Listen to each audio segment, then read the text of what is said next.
Welcome. In this video, I'll show you how to add a product on Gumroad. All right, so first up, you might be wondering where to add in a product.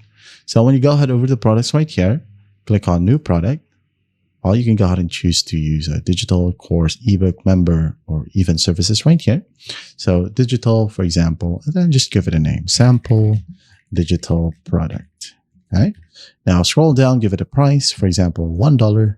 Scroll up, click on next, customize. Now in this section under product tab, this is self-explanatory, but you can go ahead and check our channel out if you want to know the step-by-step guide on how to set it up. All right, and once that's done, finally, to add in a product, go ahead over to content and then upload the files from here. Or you could use a link. Let's say you're trying to sell a Notion template or a video link. All right, go ahead and click on insert link right here, give it a text and the URL.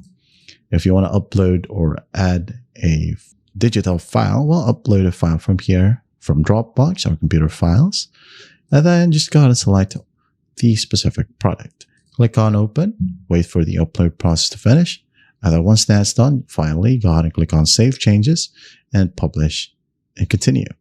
And when you click on publish and continue, there'll be some settings or slight settings that, or little settings that you might want to set up, and then just make sure that you have an active payouts account. So again, publish and continue, you'll be given a link that you can go ahead and choose to share to your social media platforms. And that's how easy it is to add a product on Gumroad. I hope this video helps, and I'll see you in the next one.